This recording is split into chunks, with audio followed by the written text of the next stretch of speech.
Good morning. Good morning, everybody. Knicks in 6. We're not starting off on a great foot here in the chat. The Ravens have a chance this year. What? Okay, good morning, guys. Welcome back to the Hoops for Hotties live show. I'm so happy that you're here. Before I get into all of the sports tea from the last week, which, spoiler alert, it's a lot. I have to take attendance. So if you're here and alive in the chat, please say present so I know that you're here. Calling in present in the chat. Yes. I'm so glad you're all here. We are currently live on YouTube, Twitch, all the things. TikTok, of course, my fave. We have a lot of tea to get into. I'm not gonna lie, guys. I'm dragging today. Your girl is tired. Last night I went to an early screening of The Devil Wears Prada 2. So I'm enjoying my espresso and trying to get less depresso, you feel me? And get into all of this sports tea. Someone said in the chat, question, do you have a day job? Yes, talking about sports with the girls. Yes.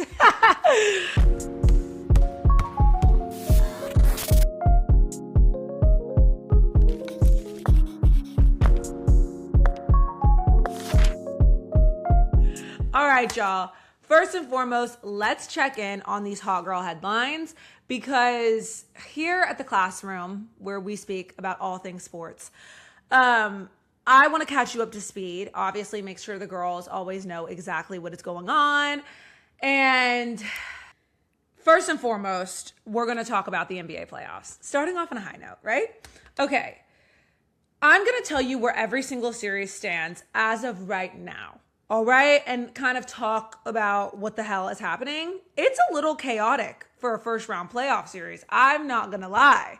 Like, there's a lot going on. We've got a lot of teams on the brink of elimination. We've got some funerals. I was about to say some funerals to celebrate, but that's not how that saying goes. Like, no, we don't. Okay. First and foremost, we have the Spurs who have eliminated the Portland Trail Blazers. Shout out to Portland, man. I mean, they still have Dame coming back, which is really exciting. The Spurs were always going to win, right? Wemby had a very, very chaotic first round playoff series. He went from dropping 35 and beating a record. And then he won Defensive Player of the Year unanimously for the first time ever. And then he hit his head on the ground. And then he didn't play. And then he came back and wasn't, started off first half wasn't too great. And then they completely flipped things. I believe they were down like 15, went into halftime and came back and won by more than 15. And this might be the first time in the playoffs that that's ever happened. Could you imagine you're killing a team and they come back and kill you back? How does that even, ask the Lakers. Shit, ask the Lakers. They know all about that. Like, what? But crazy roller coaster of a playoff series. The Spurs were able to get it done, and the Blazers are going off to Cancun. Enjoy the beach. Enjoy the beach. Enjoy the warm weather. Oh my God, where are my sound effects at? Y'all know I love my sound effects. Hold on. Let me see. Do I have some beach music on here? Hold on. Enjoy Cancun.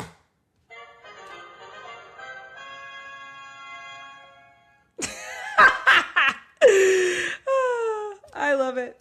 I love it. Next playoff funeral, we have to not celebrate, mourn, I guess. RIP to the Phoenix Suns.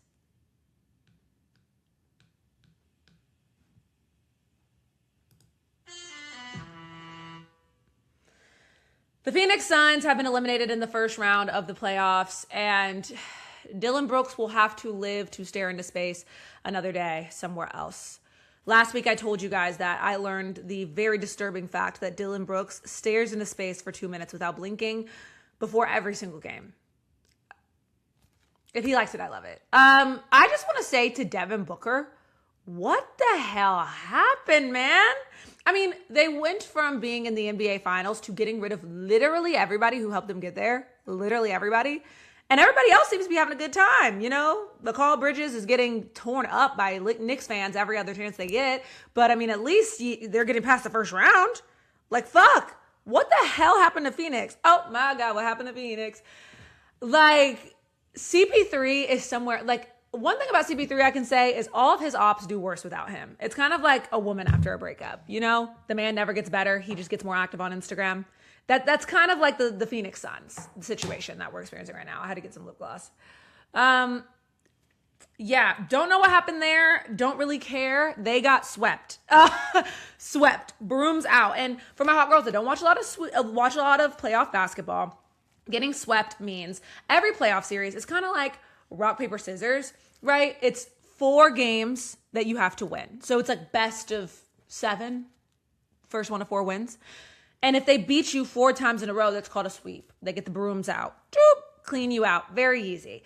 And then there's also a gentleman's sweep, which I believe is what the Spurs did to the Blazers, right?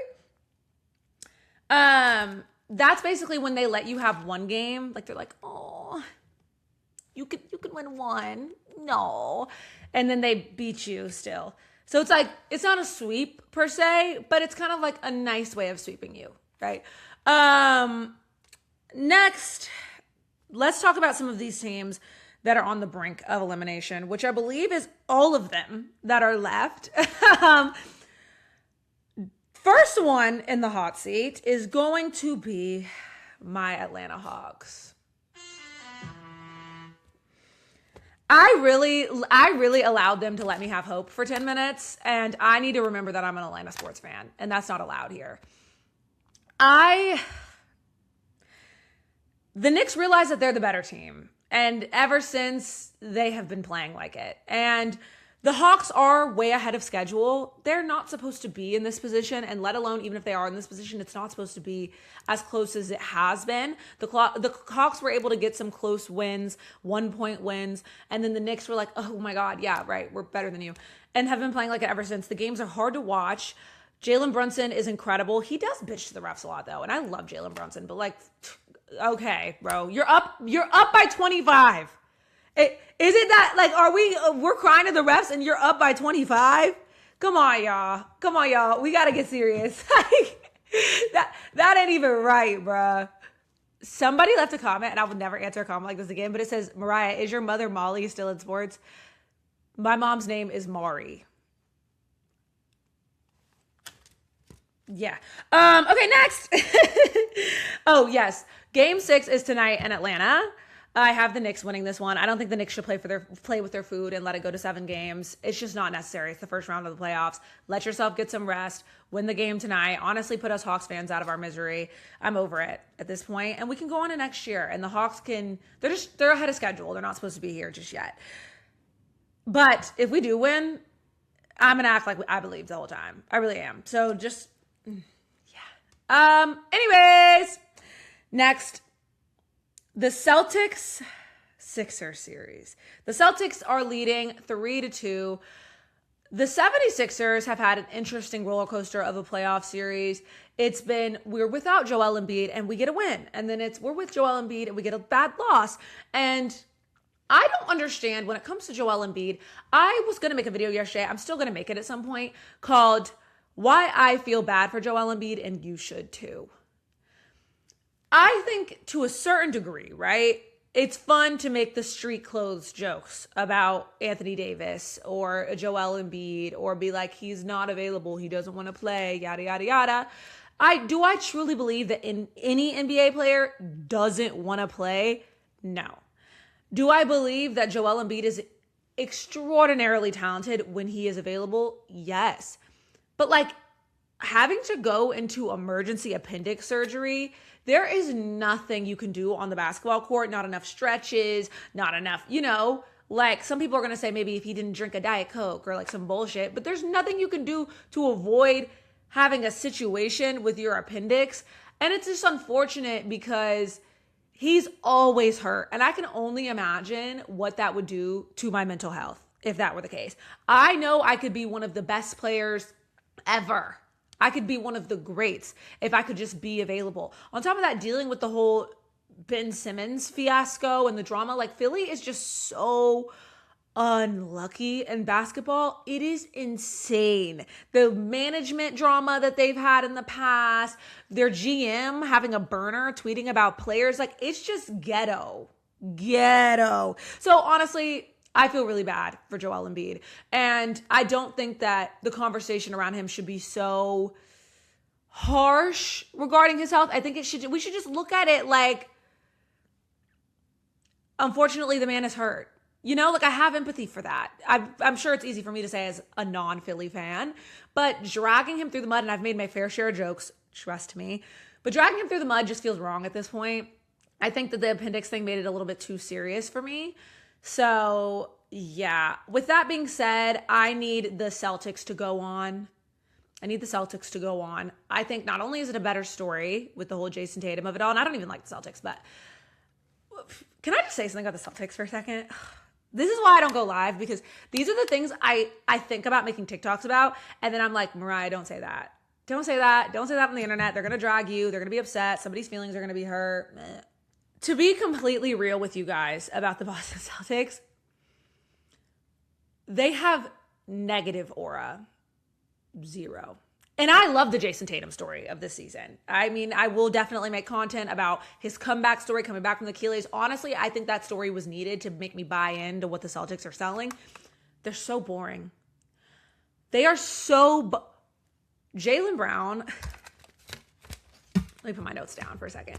Jaylen Brown in Starting Five. I watched Starting Five. Great show. I think it got canceled, which is really unfortunate because the last season was good. Like, it's like they picked the perfect players. But I'm watching Starting Five, and, you know, Jaylen Brown, if you guys don't know his lore, he was called too smart to be an NBA player, right? This man is a genius. He has a high IQ. He reads books, and he's an activist, and he has millions of hobbies outside of basketball. He had an internship. He got an internship at NASA. Incredible player, person, activist. Like, not a bad word to say about that man. He bores me to tears. And the only reason I feel comfortable saying that is because they put him on television on a show like Starting Five.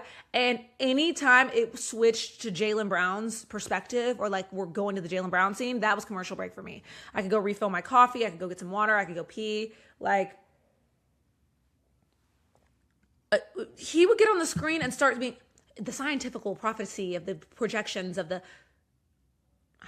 like, bruh, like there was no tea, I was so yawn, snooze, and I'm rooting for him to do well.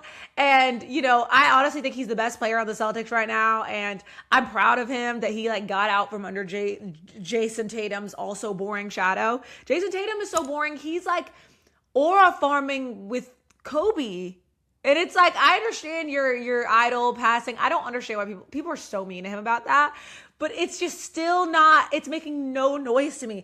How do you get hated on for winning the championship? How do you win the championship cringy? Like, how do you win the championship in a way that is cringy? You get to the top of the mountain and it's still like, lame. I'm being mean. And see, this is why I never wanted to talk about that before. Yeah. That being said, I think the Celtics are going to win Game 6 in Philly, but Game 6 is tonight in Philly, and if they lose, we're going to a Game 7, and I love a Game 7.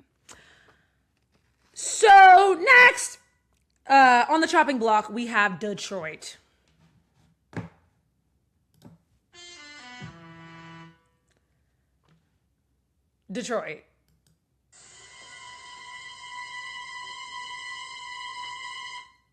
How the hell do you go from being the number 1 seed in the Eastern Conference to in a sparring match with the Orlando Magic?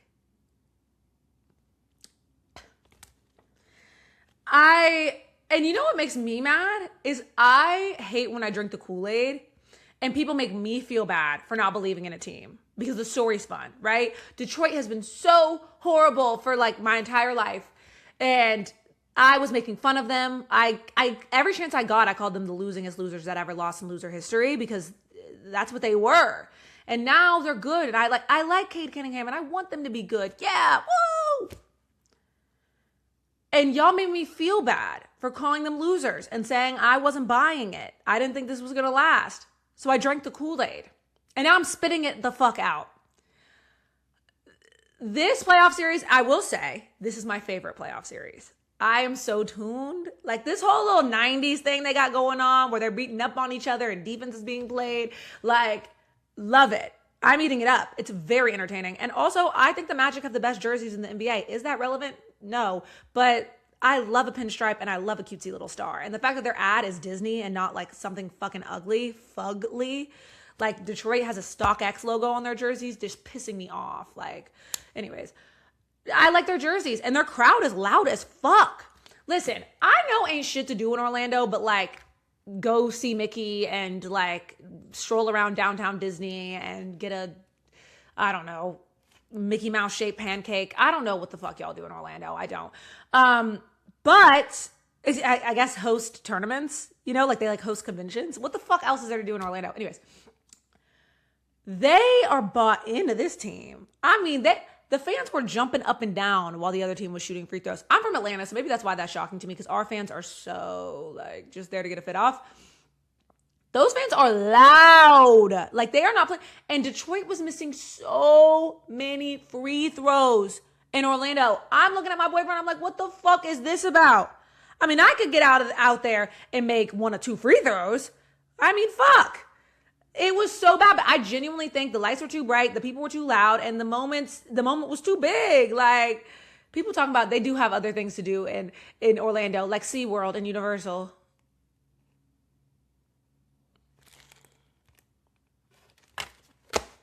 Guys, like, why are y'all playing in my face?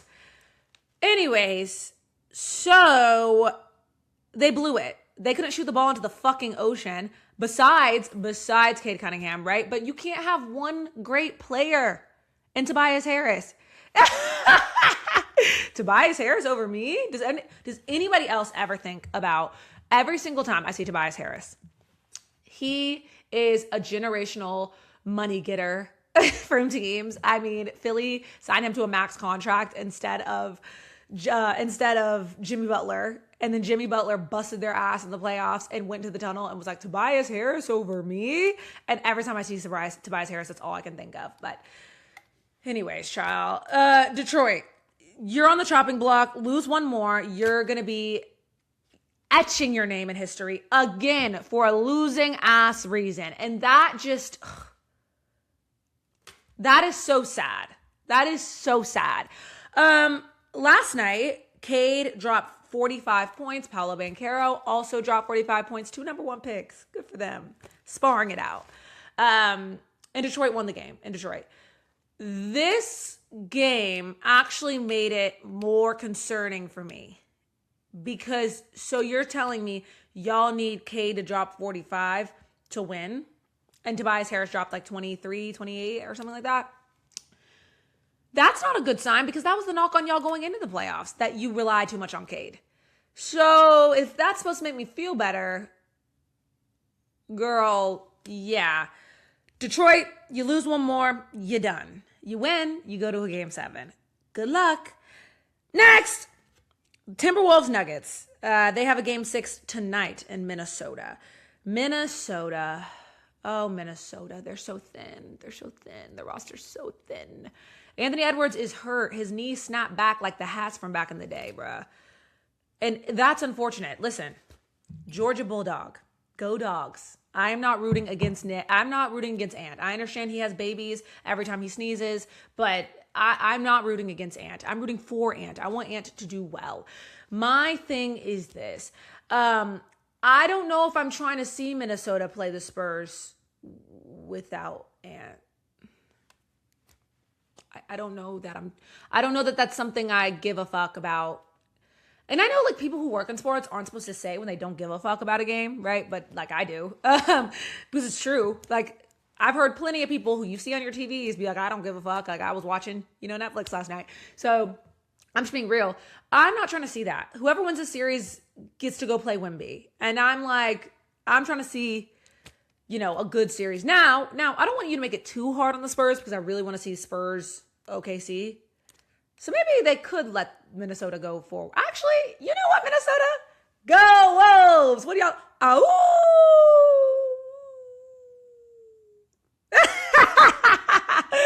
You know what? Go Minnesota. What? Period. And matter of fact, the Nuggets, y'all are boring too. They've actually been pretty entertaining this playoffs. I used to stay on the Nuggets next, saying that they're so boring to watch and whatever. Jokic plays basketball so ugly, and like the ball like goes in the net. It's so weird. But they have actually been entertaining. The series has been entertaining. The boys have been fighting. Have y'all been seeing these fights? So basically what happened was Jaden McDaniels, I was going to say Jaden Daniels. That's a different sport. Jaden McDaniels has been talking shit, okay? Mad shit, dog shit about the Nuggets all throughout this playoff series, saying none of them can defend and then going and winning. Like he gambled like fuck. And they were up by 16, Minnesota, with like a second left to go in the game. He makes a basket. It's an unwritten rule in basketball that I guess when you know you're going to win, you should stop playing. Guys, these unwritten rules, men are so funny. Unwritten rules in sports are just like boys' girl code, it feels like, but like way less important. He makes the shot. Jokic gets so pissed off. He waddles down the court. And I was going to say runs, but when he runs, he does something like this. So it's kind of like a little waddle. He waddles all the way to the other end of the court, which sent me to the moon. Blew his whole nonchalant cover. Like any man who pretends to be that nonchalant just isn't. Just isn't. No man is that nonchalant. You don't get to the NBA by giving that little of a fuck about basketball. He runs over and he tries to fight Jaden McDaniels. And Jaden still snatched him up. Oh, God. And then Jokic got fined $50,000. Julius Randle got fined $30,000 because he's always trying to get up in some shit. Like, when Julius Randle played for the Knicks, I was not a fan. I was like, he is such a bull in a china shop. Like, I don't know. However, Jaden McDaniels didn't get fined shit because the rule isn't real. It's an unwritten rule. Play. My mama used to say it ain't over till the fat lady sings. Play until the end of the game, bro. But they blame it. We stopped. And they asked Jokic about it after the game. And he's like, well, they kept playing after everybody stopped playing defense. And it's like, y'all stopped playing defense like 5 games ago. What do you mean? Y'all stopped playing defense like 15 minutes into the series. Just Rudy Gobert and vibes. Anyways, the Lakers are up 3-2 on the Rockets. The Rockets are on the brink of elimination without KD, without Drake Jr. And, this series is so ugly. Like, what is going on? The Lakers are in there. 2 of their best players are out, right? Their best scorers are out. The two musketeers, these 2 white men. What are those white girls from The Fever call themselves? Like Tres Leches. Yeah. They're out. And then you go over to Houston. You got Fred VanVleet was out before the season even fucking started. And then you got Kevin Durant is out. The team was kind of built around that, right? Like the team, like the season, any expectations we had of them were dependent on those 2 players playing, right? And now we've got this series where it's like LeBron is Thanos and like we've got the Avengers, but like I guess Iron Man and Captain America weren't available. And it's like, but Thanos is like 85 years old. And so he's having a hard time keeping up with these like young bucks. It's like Spider-Man and them versus an 85-year-old Thanos. That's basically what we're watching. It's weird. Austin Reeves came back last night. Obviously, we saw this with Joel Embiid, and you think what people would learn to stop overreacting? Yeah, if I'm coming back from emergency appendix surgery, it might take me a few minutes to get acclimated. Yeah, if I'm coming back from injury, it might take me a game to get acclimated. I think Austin was just getting acclimated, right? That being said, I don't know who's going to win this game because at no moment do I know what's going to happen next in the series. I don't get it at all. I don't get it at all. No one who's supposed to be playing is playing. What the hell? I will say this. LeBron loves this shit. LeBron loves this shit. Okay? Obviously, he looked a little old and tired last night. But I will say this. The idea of LeBron James playing in a Game 7 in LA, okay? Now, they have Game 6 tomorrow in Houston. They win, they go on, right? They lose, they go to a Game 7. I feel like LeBron wins either way because the bet is that LeBron can carry this team in one of two games. And I'm willing to take the bet that LeBron can carry this team in one of two games. I am. He just got to give us one. He just got to give us one. And I'm willing to take that bet. And I think he would love to do that in a Game 7 in LA. Are you fucking kidding me? Oh my God, I think he would love that shit. However, if they win in Houston and they move on to the second round, he's still going to love that shit. So the Lakers kind of win either way. Like, I don't think that the Lakers are going to go from being up 3-0 to losing. And if they do, we will have to have some uncomfortable conversations. I understand LeBron is old and elderly and old, but he's out there and he's choosing to be out there. So everything that happens in his career counts. And going from being up 3-0 to losing in 7 games would be a travesty. So I got the Lakers. But y'all know I love chaos, so who fucking cares who wins that? Cavs, Raptors. Ugh, no. I'm not going to lie. I've watched the condensed version of the game for every game of this series. I haven't watched a single one. So people were like, God, Mariah, like, stop saying you don't give a fuck about this series. Like, what about Scotty Barnes? What about him? Baby, what about him? Baby, what about him? Baby, what about him? If Scotty Barnes want me to see him, he going to have to make it to round 2. Because I've already committed to not watching this shit. I watched the condensed version so I can like tell you guys what happened and shit. But, you know, a girl's got to watch my Euphoria and my other shit at some point. And, you know, those are the games I take off, unfortunately. Mama's got to, you know, rest. Here's the thing. The Cavs are up 3-2, and they have a Game 6 tomorrow in Toronto. I will now tune in to this series. And you want to know why? Because I need to see what James Harden has up his sleeve in a Game 6 and a Game 7. If you don't already know James Harden's lore, okay, he has a knack for disappearing in Games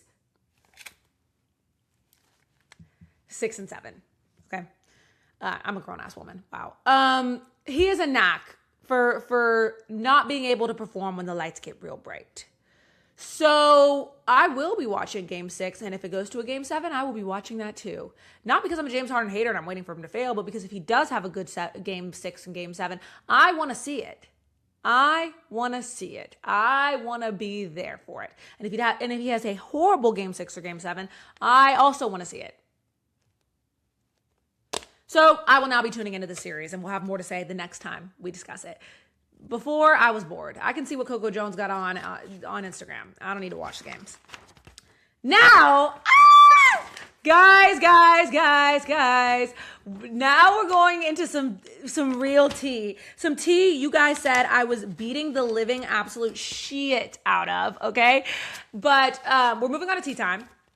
And as you can see on my board, my beautiful board that I draw for you guys before the show every time, I have a nice little drawing of a pumpkin. It says, cheater, pumpkin eaters. Because that seems to be the theme lately. Yeah.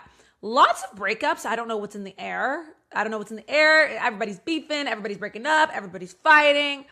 Unless, I don't know if my audience is going to know, you know, what I'm putting down, but I saw Morgan Rittle and Taylor Fritz, the tennis star player, I should say. I don't know. I'm not going to call him a star, but player, broke up.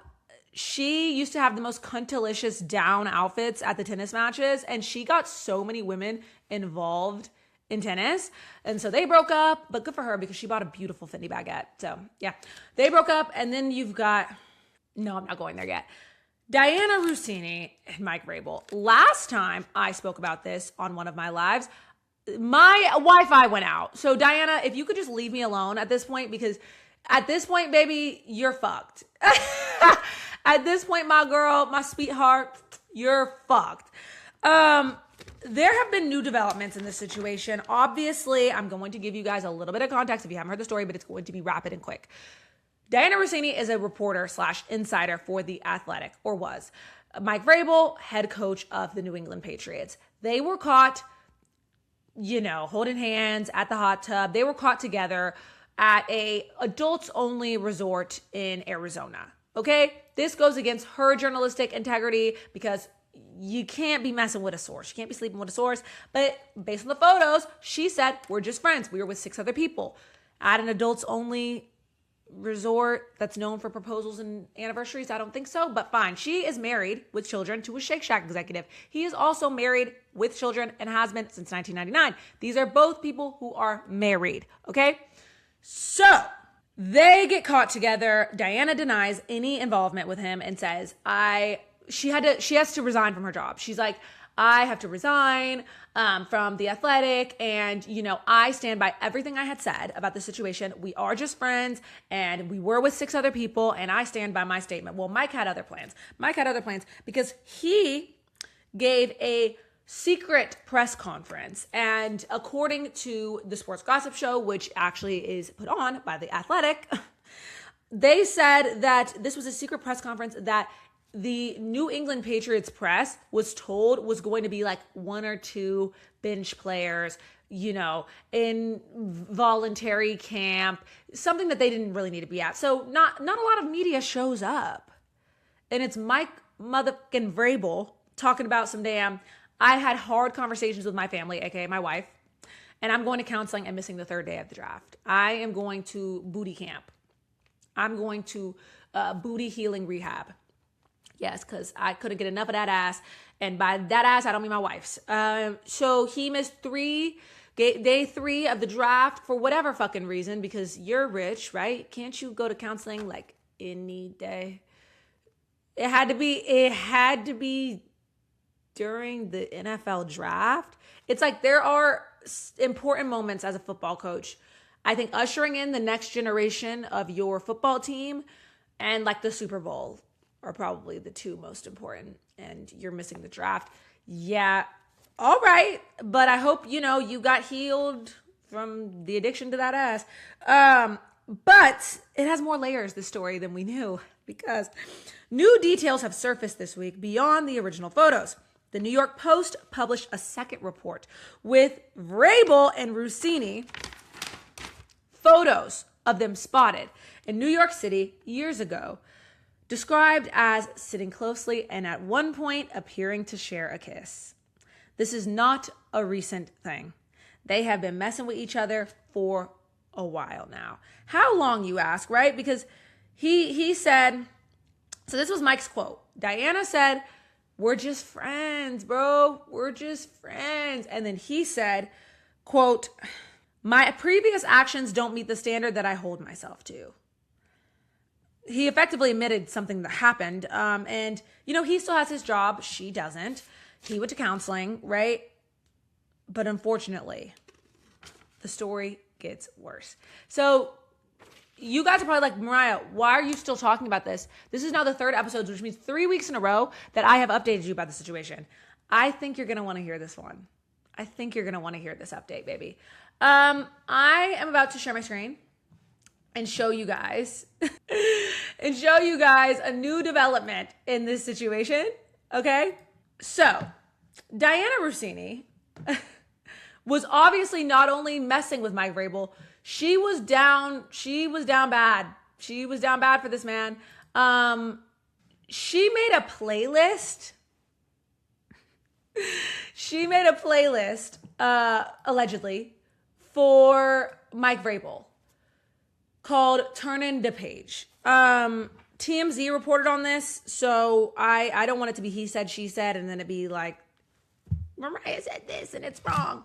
So I am going to read you this reporting and the timelines, and you tell me, y'all, in the chat, what you think and what makes sense. So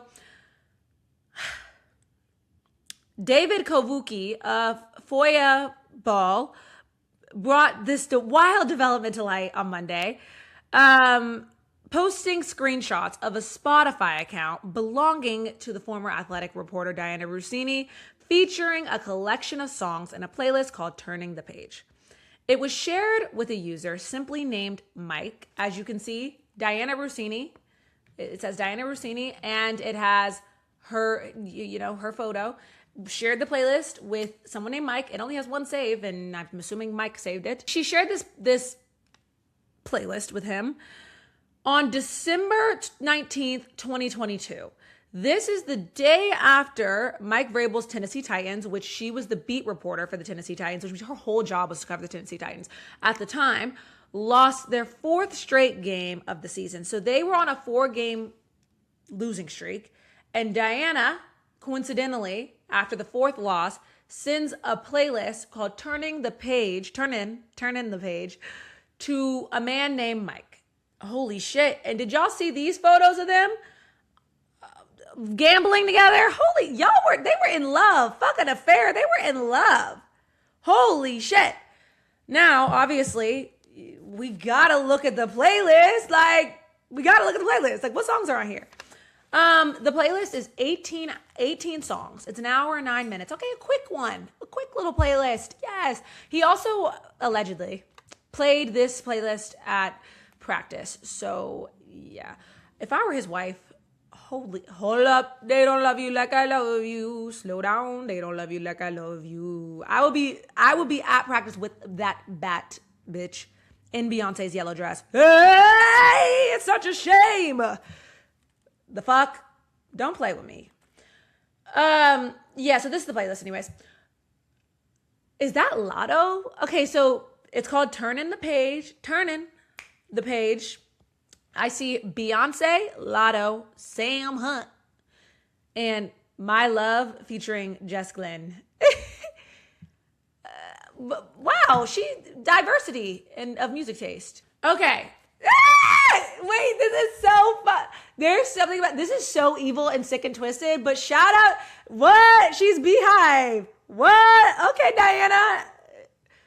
She said, I'm bringing my man to the Renaissance, bitch. She said, the concept of making a playlist for your man and having songs from Renaissance on it. I'm sorry. For your man that's married to someone else while you're married to someone else. Right. Okay. The first song is Cuff It. Y'all know how that song goes. What? Come and cuff it, baby. While I bust it for you, baby. She was trying to give Mike flashbacks at the practice. Ew! Oh my God! What the? Cuff it? Oh, baby.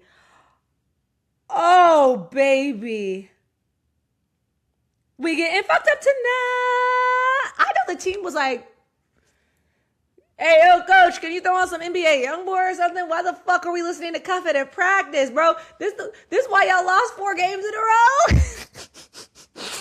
Okay, sorry. Big Energy by Lotto. Got that big energy. Big energy.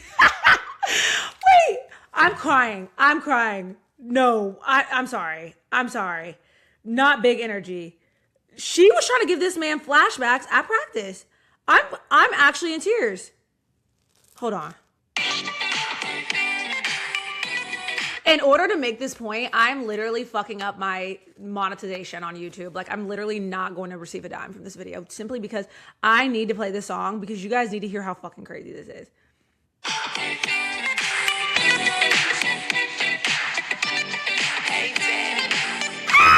Not Hey Daddy.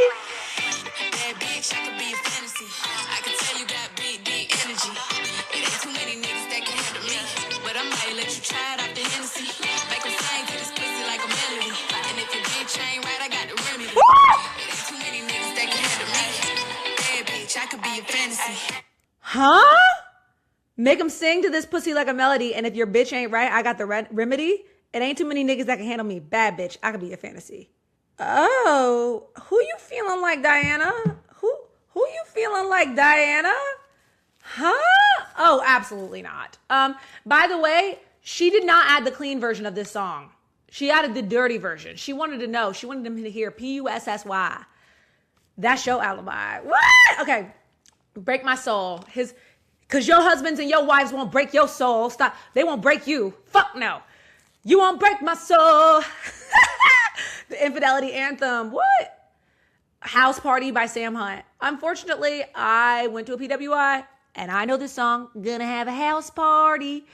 Who the fuck wants to play this? What does this have to do with losing football games? I thought these were gonna be like, oh, eh, oh, like,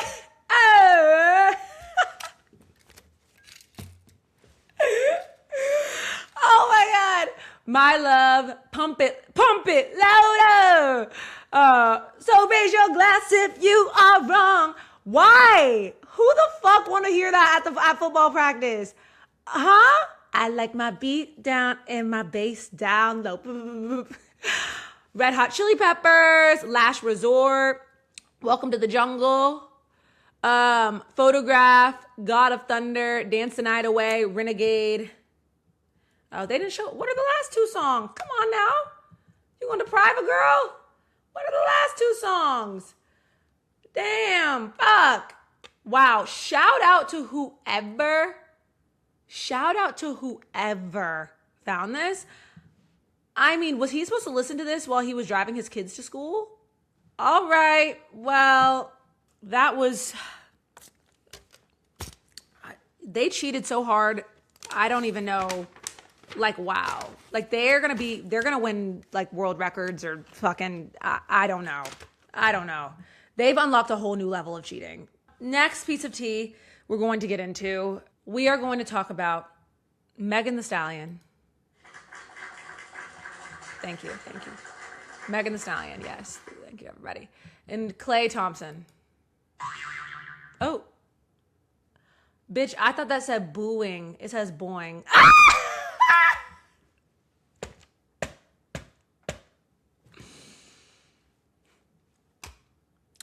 I'm stupid as shit. Okay, so Klay Thompson cheated on Megan Thee Stallion. She released a Instagram story where she said he was cheating on her while he had her playing house.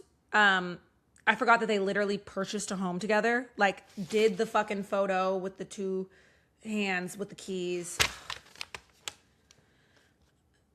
She personally cooked his entire family Thanksgiving dinner. He was calling her Megan Pete Thompson. And I saw people debating, were they moving too fast? Who the fuck are you to debate? We don't even know when they got together. We know when they popped out together. We don't know how long they were together. The fuck? I mean, Klay Thompson, everything about him screams love bomber. Like, he really, like, that. I could see it, but how could a woman like Megan Thee Stallion be able to detect love bombing? Shit, I would love bomb her.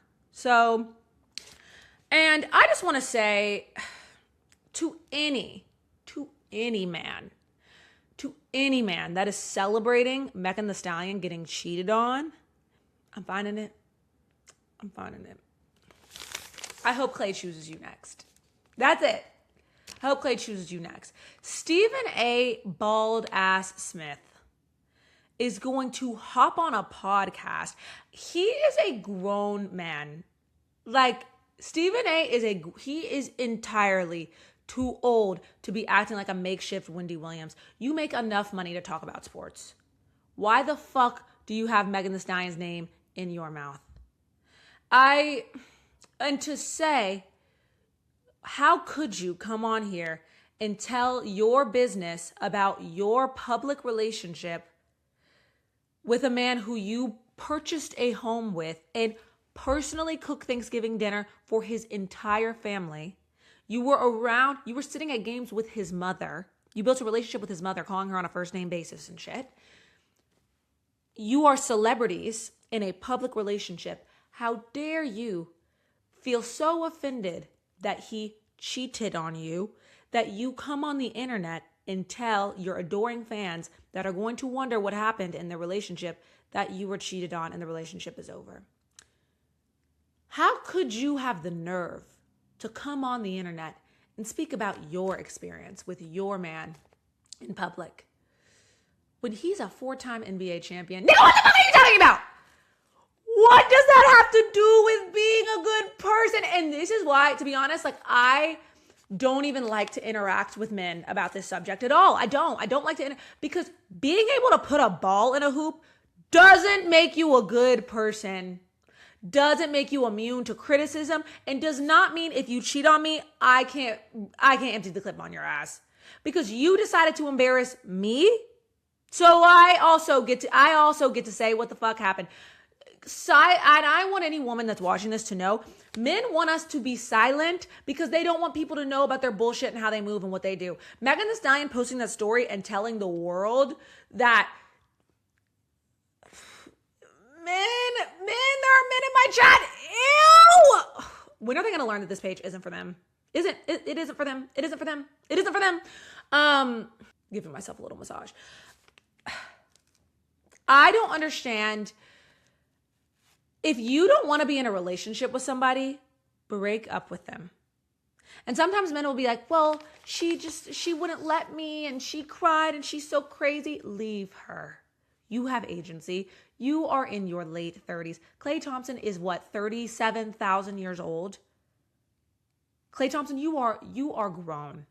It is time to settle the fuck down. You're on the sunset of your basketball career. You dropped a fat egg in your last game with the Warriors. That's why the fuck you're not there anymore, because you dropped 0 points in an elimination game when yo ass was on the chopping block and you dropped 0. Now you're with the Mavs and you're a role player. You went from being, the splash brother to a role player, and you are on the sunset of your career. It is over. I think a woman that is as beautiful as Megan Thee Stallion, and men come on here and they're like, well, she slept with this guy and that guy. God, if you could see the Rolodex of a fucking NBA player, Klay has probably had relations with hundreds of women, and I don't even know him. So probably weird to assume. I'm going to leave that alone. But NBA players are hoes. They're sluts. They're whores. Actually, you can add the NFL. You can add all the leagues in there. They're slutty. And they've been slutty since before. They were slutty in college, baby. Horse. Okay? So also, no one forced you to date her. No one forced you to be in a relationship with her. You could have literally, if Klay thought Megan was so ran through and not good enough, he could have chosen to keep moving. Megan Thee Stallion is a fucking millionaire, which all the men who have something to say to her, I find it hilarious because she could buy you and sell you on the stock market, bitch. She could buy you and sell you, bitch. The fuck? She could buy you and sell your body parts on the fucking black market, bitch. Megan Thee Stallion is rich, bitch. So that's why I don't even pay any mind to what these men have to say. Please. They're like, Klay's richer than her. First of all, it's so funny that people don't know yet that every net worth you see in public of a celebrity is fake and much lower than what it really is. Like 90% of them, unless they're clout chasing to the max, to get on the Forbes list, they're lying about their net worth, baby. Trust me. Trust me. Because they don't want to get came after by the IRS, and they do all types of tax strategies and shit. Let me not say too much, but all the net worths you see on the net are fake. None of you know how much money Megan Thee Stallion is, not nary a soul. You know how much money Klay Thompson has because it has to be public information, what NBA players make because of the salary cap. It has to be public information. Those athletes are some of the only celebrities that we actually know how much money they make, and that's just from their day job. We're not talking endorsements and shit like that. So the whole money conversation, it's and also when you're talking about he's richer than her and we're talking about millionaires, it's does it fucking matter? The girl has money. Okay? She's got money. She stays booked and busy. That girl keep a job. Megan keep a job, Pete. Okay? She stay employed, right? She's got a whole life of her own, a whole musical catalog, a Grammy, bitch, which she doesn't deserve a Grammy. You know what the difference between Megan Thee Stallion and you is? She has one. Do I think she deserves it? Hell yeah. But the deserving doesn't matter. The difference between Megan Thee Stallion and yo ass is she has one. Yes. Please. Megan Thee Stallion wasn't needing for shit. She wants love. She wants monogamy. She clearly wants to be wifey down. That's why she was making fried fish and fucking spaghetti for this fucking toad. I can't. She clearly wants a monogamous relationship, and he was calling her by his last name, bitch. So I'm confused. If you don't want her, leave her alone. And guess what? If you get with her and decide you don't want her anymore, leave her alone then. Be man enough to break up with a woman when you don't want her. But to cheating is such little dick energy. I actually cannot. Cheating is a sign of emotional immaturity. It is a sign of being unable to have tough conversations. It is a sign of being able to, you want your cake. You want to have your cake and eat it too. You're greedy. It's greed. And doing that to another person, a person that you know loves you and leans on you and trusts you, is evil. I don't care who you're doing it to. I think it's evil when women do it, Diana Russini. I think it's evil when men do it, Klay Thompson. I think cheating is disgusting. And on top of that, you aren't children. You know, this isn't college. You aren't like, we can't just, but Klay's been through shit. Like, he misses grandma for real. Like, no, because when your frontal lobe is developing and you're 25 plus years old, it is your responsibility to deal with your own trauma. We all got trauma. Shit, I got trauma. But it's your job to, you know, if you want to make mistakes when you're young, but you need to figure that shit the fuck out. You can't be in your late 30s playing with people's lives and feelings like that. It's ugly. And I think young people who look at the situation, and young men, I hope that it's just an internet narrative that these young men think that shit and what Klay did is cool and that Megan deserves it for any reason. I hope that that is not the true narrative in real life, and that there are young boys and men that are emotionally mature and aware enough to know that if you don't want to be with a person, you should leave them. And cheating is never okay. It is never okay. There's no need to do that to another person, especially not when you know they have been through. Megan has lost immediate family in the last few years. Okay, she experienced her situation with Tory Lanez.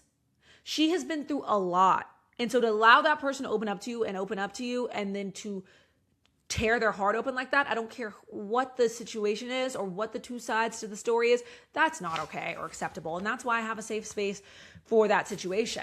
Wow, I'm reading the chat. That is so funny. And then I also want to reiterate, I don't understand why hateful men, like men who don't like women, think that my page is a comfortable place for them. But I just want to make another reminder that Hoops for Hotties is for the girls, the gays, and the theys. Okay? And if you are a straight man that finds your way to Hoops for Hotties, we will welcome you so long as you know how to behave. My page don't gotta be for everybody. Okay? I know who I'm for, and I know who I'm not for. Hateful men, go like watch Joe Budden or something. Go like suck Stephen A. Smith's dick. Go do something else. This platform, not for you, baby. Get the fuck out. I don't like you. I don't want you here. I'm grossed out by you. Like, there are plenty of sports pages for you to go suck Klay Thompson's dick on. This here ain't one of them. Thank you. All right. Now, we are going to, last thing I'm going to say on the Klay and Megan thing, because like talking about that, just, ugh. I don't know if y'all saw, I didn't make a video about this yet. Klay Thompson had a cheating diary. My head. Klay Thompson had a cheating diary where he would brag about cheating on women, allegedly. Allegedly, his ex-girlfriend sent these photos of his journal to a blogger. And I'm going to show these to you guys now. In 2019, Klay Thompson's ex-girlfriend allegedly sent photos of his cheating diary to a blogger, okay? It looks like this.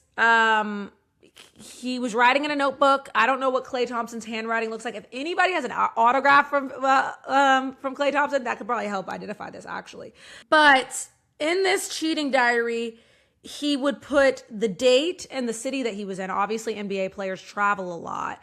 And he would write about what he's hoping to do in that city.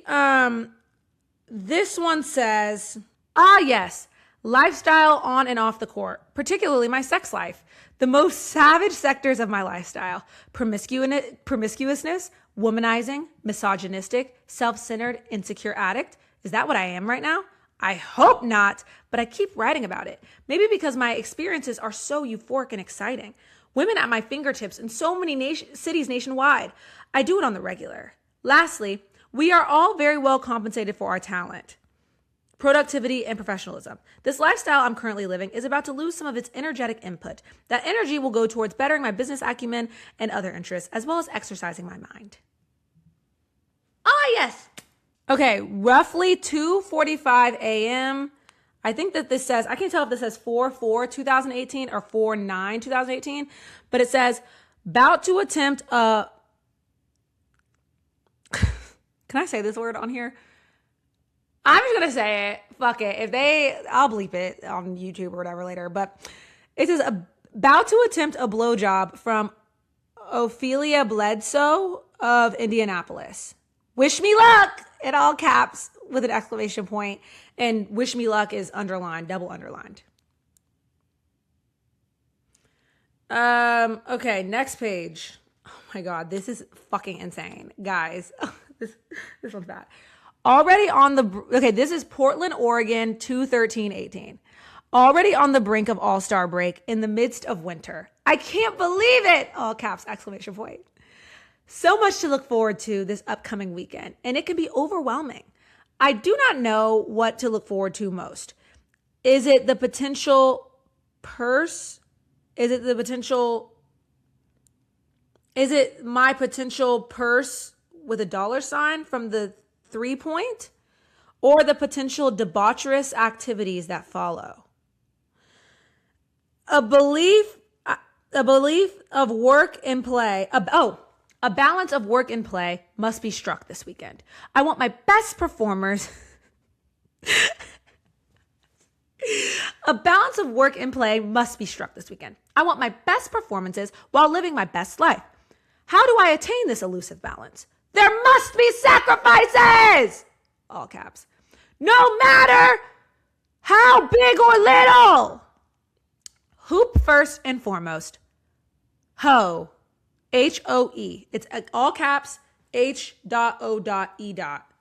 Hoop over everything.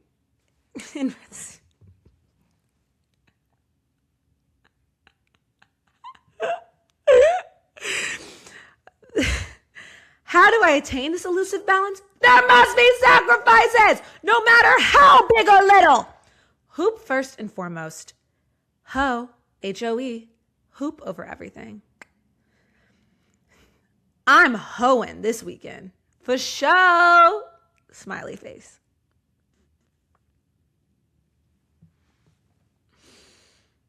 Girl, what?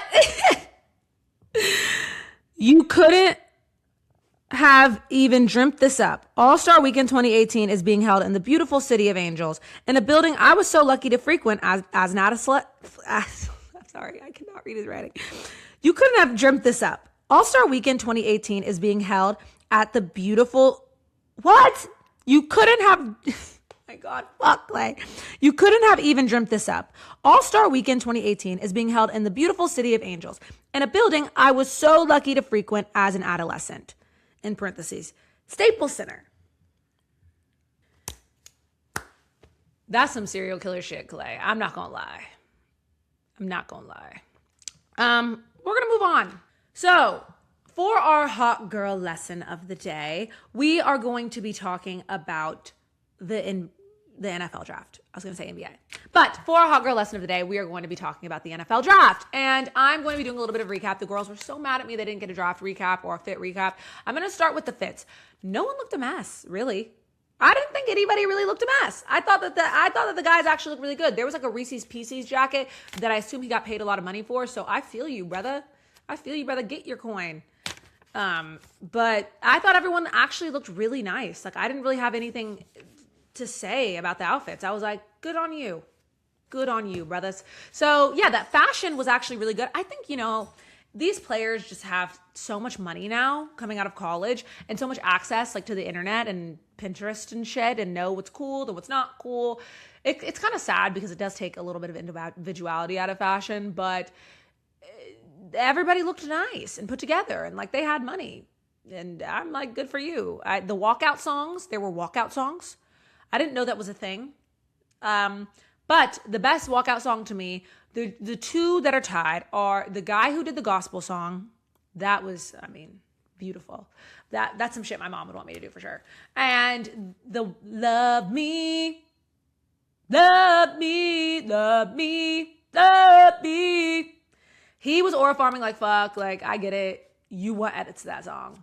You got it, brother. But that might have been my favorite walkout song. Because who would even think of that? Like, I guess Gen Z. This is Gen Z. Like, they're so TikTok coded.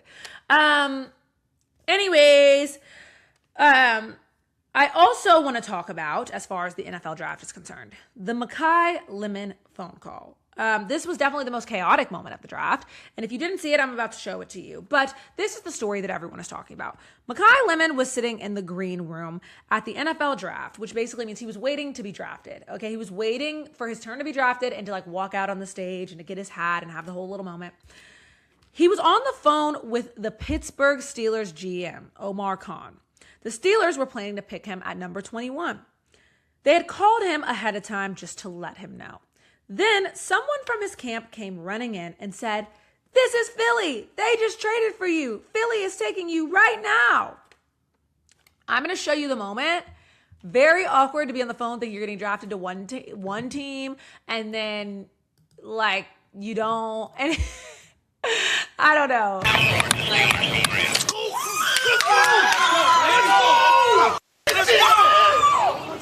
Come on, man. Let's go. Let's go. Hey, why Philly color? Yeah. Oh, Philly just traded for you. Hello? This is Philly. They just traded for you. Philly's picking you right now. I mean, that's fun. I would like being in Philly. Like, I mean, it's drama as fuck, but who cares? You're getting drafted to the NFL, right? The Eagles had secretly struck a deal with the Dallas Cowboys, their division rivals, moving up from number 23 to number 20 to steal Lemon from the Steelers. The Eagles had so much trouble reaching Lemon because he was already on the phone with Pittsburgh. NFL Network captured the whole thing on camera. Lemon is sitting there on the phone with the Steelers, visibly confused, asking out loud, "Why is Philly calling me?" The aftermath is that the Steelers GM had to publicly apologize, saying that the team had no ill intent. And the NFL has opened a review into whether Pittsburgh violated rules by calling a prospect before they were on the clock. So they just called him a little bit early. Awkward. Awkward. Yeah. They beat they felt a little bit too confident. They thought they captured a baddie, and then somebody swooped in and treated her better. Was willing to do more for her. That's just the way life goes. You feel me? Next, so it seems to be that AJ Brown is officially going to leave, right?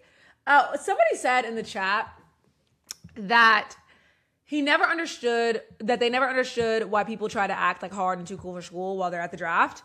And I completely agree with that, except for we're talking about college football players. I don't know if it's because I went to Georgia, but these men, like, they could go to the club and the best song in the world comes on and they still on the wall, like, I like release men from the shackles of nonchalantness. Like, you're getting drafted into the NFL. Let's get some emotion. I will say that one family got torn up, y'all. One player was sitting with his family. He gets drafted. I will say the entire family was wearing white. His mom was wearing a white dress. You tell me if you think this is weird or not. Wearing a bridal dress to your son's NFL draft. Do you guys think that that's weird? Because I know what I think. I definitely think, Mom, what are we doing? Like, absolutely not. The whole family was in white.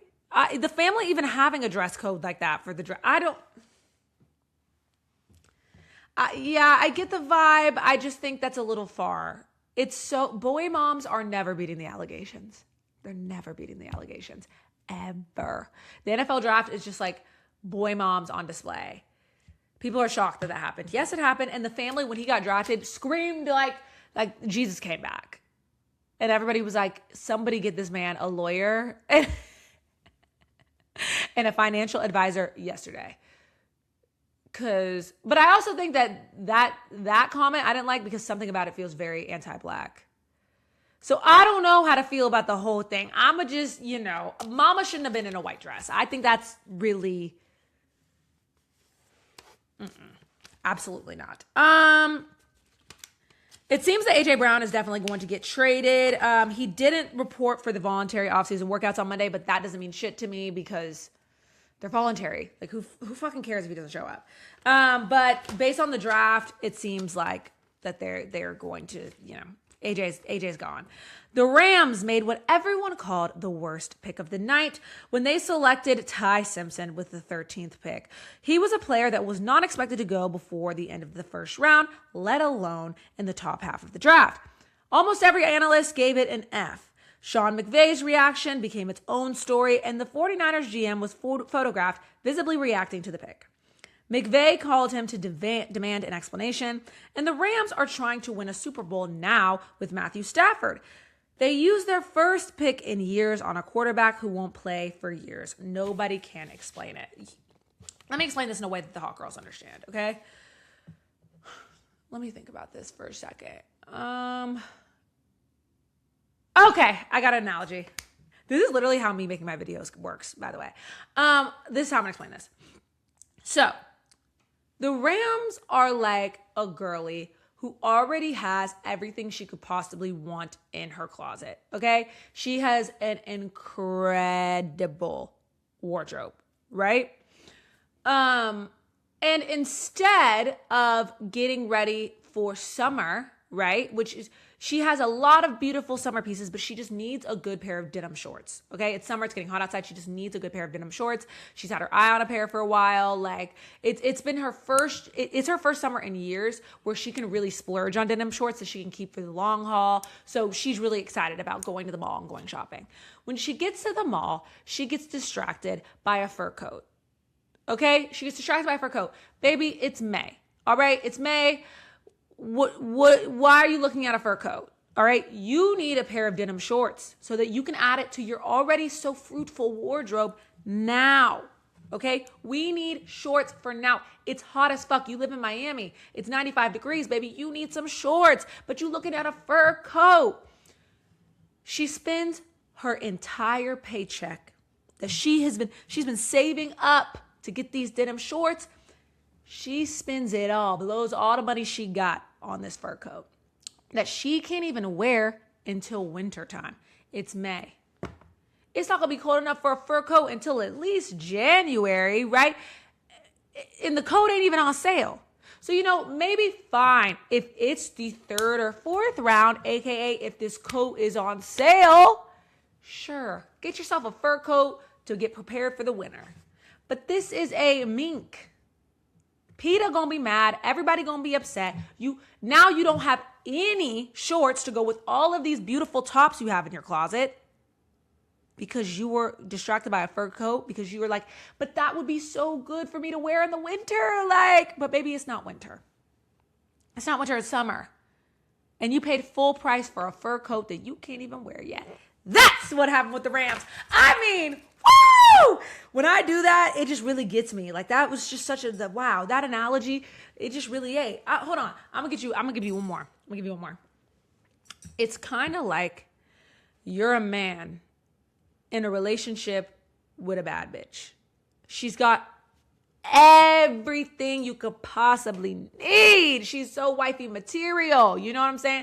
But last year, you didn't have the money to buy the ring she wanted. So you didn't want to propose last year. You were almost there, but you're just like, I want to get her what she wants. The timing has to be right. You know what I'm saying? We're getting to that age where it's time to get married. It's like she's giving you an ultimatum. It's like marriage or bust. You're like, okay, it's time. You're ready to get married. Like, yes. It's like, oh, it's time for the ring. This year, I'm getting her the ring. And instead of buying your beautiful girlfriend a ring, you go buy a fucking PlayStation. You go buy a fucking PlayStation with a new TV, a headset, a controller, the fucking streaming bullshit, and you're like, I'm gonna be a streamer. And I might not be a streamer today, but I'm going to practice and practice and practice because I'm going to be a streamer next year. And then I'm gonna have all the money in the world to buy rings. But you're in a relationship now. You're in a relationship now. You haven't had this type of money in years. You were supposed to be spending that on a ring for your girlfriend that you have now, that you already know is wifey material. Why the fuck are you investing in becoming a video game streamer when that might not even work out for you for the next few years, if it does?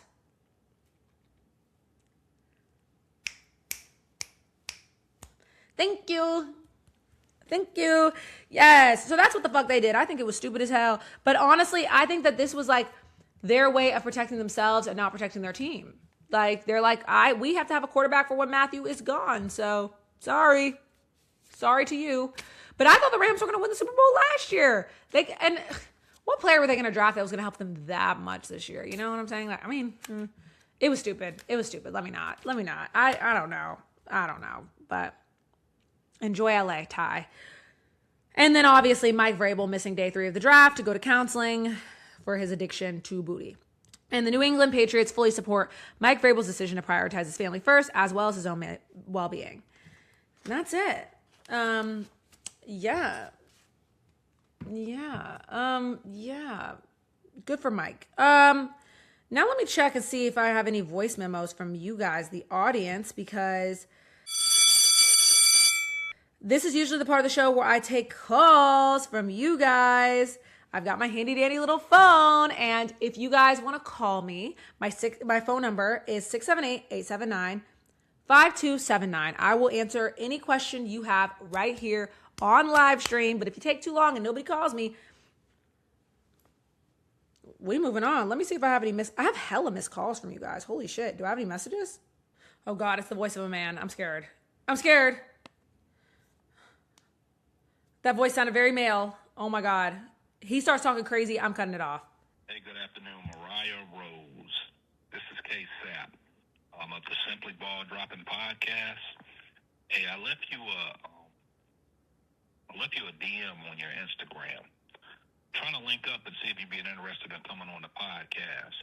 Actually, I did a video. That's a businessman right there, but unfortunately, sir, I cannot listen to that right now. Like, hey, Mariah, girl. I gotta start by saying how much I love hoops for Hotties. Oh my gosh, girl. You be coming through with all the tea, and I am here for it 1,000%. I be getting all the tea from you, and then I be going to my man, and we be kikiing about it. Girl, don't even get me started.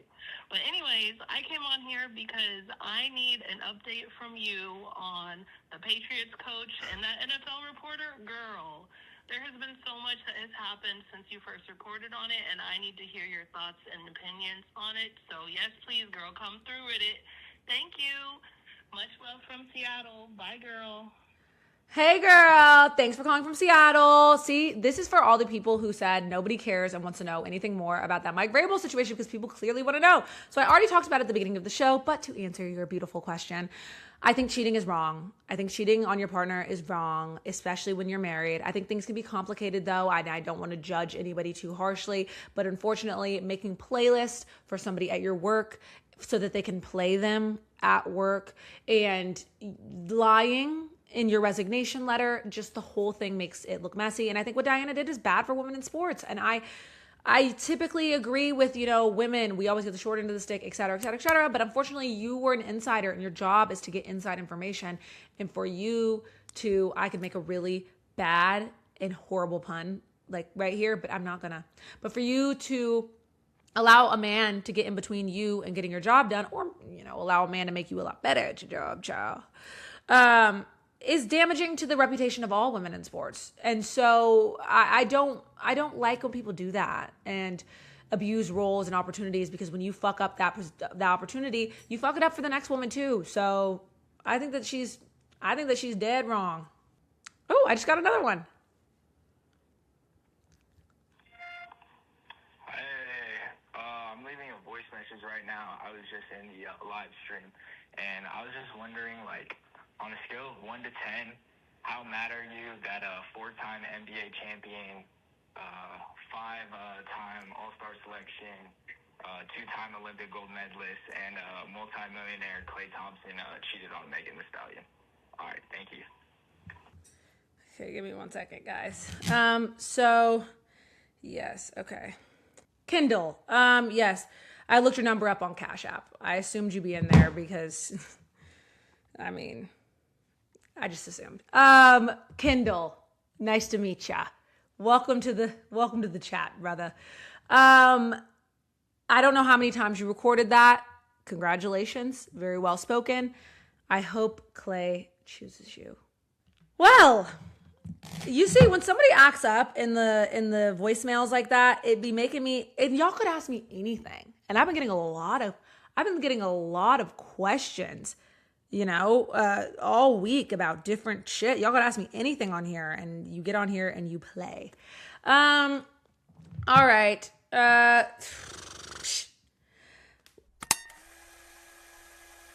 Last segment we have for the day is film study. This has been a long episode. Jesus. I feel like I've been talking to you guys forever. It's been almost an hour and a half. Last segment we're going to do is film study. Basically, I wanted to show Paige Bueckers setting the record straight about her relationship with Azzi Fudd. Not because I want to beat a dead horse. Everyone gets so mad at me. They're like, stop talking about it. Guys, I only do the show once a week, so I got to talk about what happened during the week. I was so... somebody asked what the number is again. I think it's 678-879. Hold on, it's in the chat somewhere. 678-879-5279 is my number. If you want to call me, I will answer any of your voice memos and answer your calls next week. I'm live every Thursday. But for film review, I want to talk about Paige Bueckers and her response to her relationship with Azzi Fudd. I think Paige is such a smart cookie. And I love the way she handled this. And I think that this is a media masterclass and a PR masterclass of taking your own narrative and not allowing the press to create a narrative for you. I don't want to be a dead horse. People get upset. They're like, you keep talking about this, but it happened during the week. And I do the show every Thursday, so I didn't get to talk about it earlier. I think that the way that Paige handled this, especially saying it right off the dome, was so mature.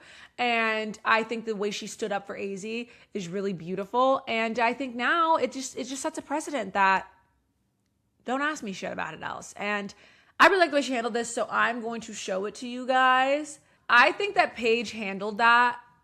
The beginning part is what made it so good, because she addressed the elephant in the room directly. I want to address this, and she addressed what will happen if she's asked further questions about it. I will refer to this moment, or I will deflect and talk about my teammates instead. She addressed, okay, here is what I'm going to be talking about, me and Azzi, and here is what's going to happen if you ask me about it again. There is something that I wanted to address, and I only plan on addressing it once. So if we continue to get asked about it, we will refer to this moment in time, or we will use this time to deflect and talk about our teammates. Quite frankly, I believe me and Azzi's personal relationship is nobody's business but our own. And what we choose to share is completely up to us. But as media members, I understand you guys have a job to do, and you guys have to ask questions about the basketball aspect of it. So that's what I will be addressing today. Me and Azzi have always been the most professional. We've always conducted ourselves as such. We've never let anything that happens off the court carry onto the court. And that's what we continue to do. And I'm not entirely sure if this is new to media members, to social media, to new people who are watching the WNBA or women's basketball in general. But she said, me and Azzi aren't new to this. We've been together and playing together, We not new to this. We true to this. Yes, stay the fuck out of our business. Professionals, great teammates, great leaders, the hardest workers, and continue to show up and do our job and help the Dallas Wings win basketball games. To add on to that, Azzi Fudd was the #1 draft pick because she earned it, and it had nothing to do with me and everything to do with who she is as a human being, who she is as a basketball player, her resilience, her strength, and her career best year at UConn. So Azzi is her great individual person. her own great individual person, and she should be celebrated as such. And now that we got that out of the way, I would love to talk basketball.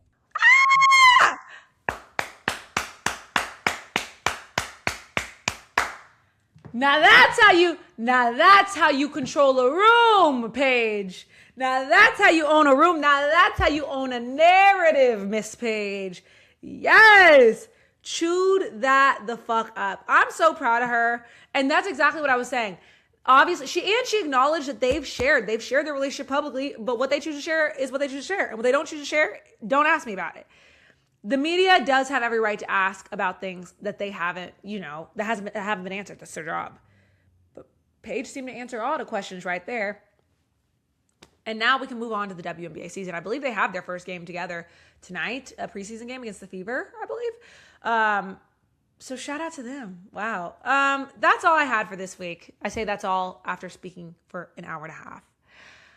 Thank you guys so much for watching. I love you all very dearly, besides the men who bursted all up in my comments. Speaking of the Megan thing, I do want to say before I go, you guys, I have gotten some interesting comments over the week, and I do want to say, you guys know one thing about this page. I'm for the girls, the gays, and the theys. You know my heart.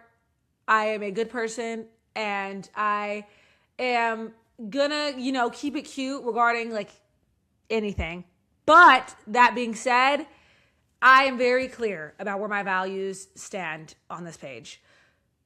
That is all. If you are watching on YouTube, be sure to subscribe to the Hoops for Hotties YouTube channel.